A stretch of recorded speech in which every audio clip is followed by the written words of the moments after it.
Hi, getting ready to do the dinner thing again, and I wanted to show you quickly how I'm making up this entree, which it's going to be another stir fry.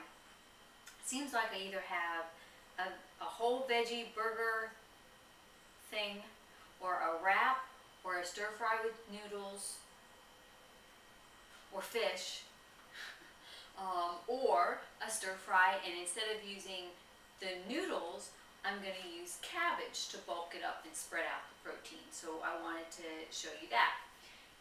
It doesn't matter what source of protein you use. It could even be chicken or beef. But your spices are going to depend on what you use. So a certain veggie burger might be spiced a certain way, and if you want to add spices to it, think about the flavor. Like you wouldn't add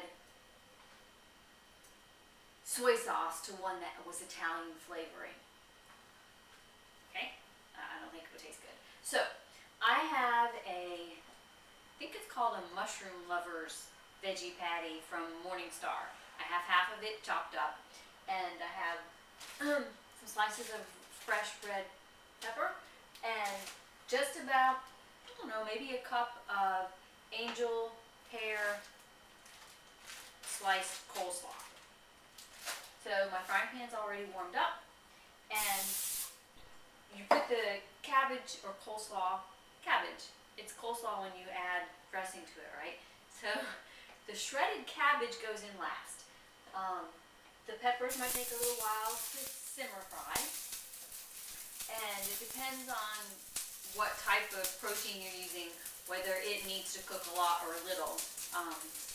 Either you just know the answer to that, or you can look on your box to find out. I'm going to go ahead and put my slices in because they're not cooked all the way.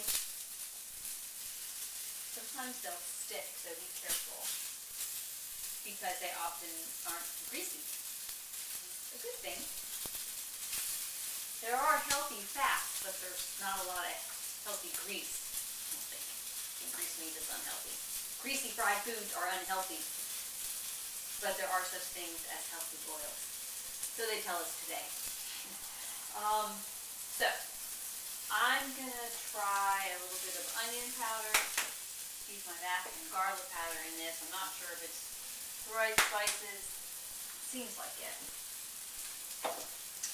And my smoke alarm went off this afternoon when I hadn't even started yet. I was working on simmering some kale, and it went off, so I hope it doesn't happen again. But I have several vegetables in the freezer that I cooked and put in serving containers some time ago. So I have Brussels sprouts in there, green beans, spaghetti squash, kale I made today. I've got frozen cauliflower that just needs to be microwaved or boiled or cooked in the toaster oven, and baby corn. Oh, and the zucchini in there. So it doesn't make sense. Well, it makes sense or not, but I think that cabbage, kale, and Brussels sprouts are sort of the same family of vegetable. So those vegetables are out. I had zucchini last night, so I believe I'm going to have with this spaghetti squash and sweet potato. Did I say I had sweet potato in there? I had sweet potato and butternut squash in there also. But now that I think about it, I was going to have green beans and sweet potatoes. That's what I figured this afternoon, and then I forgot. And that's not what I thought out. So, spaghetti squash it is. In case that's your first video, that's simmer frying. The water sizzles up and cooks the vegetables, meat, whatever you have in the frying pan, and you don't have to use oil. Because even though there is healthy oil, cooking in it isn't necessarily the best thing to do with it. Yeah. So in a minute or two, I will throw this on and I'll just cook it long enough for this to wilt and heat up my vegetables, and I will have a full plate of food and 200 or less calories. And I will show you the finished plate, but the vegetable part is, I'm just warming up something I've already cooked, and you can do the same. I wanted to show you mostly the simmer fry method. I'll go ahead and dump that on there.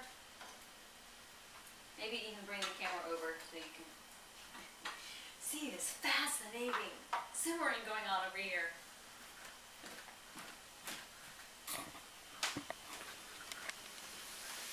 There you go. You hear it. So in a few minutes, not very many, the cabbage will cook on down. It'll get a little bit soft.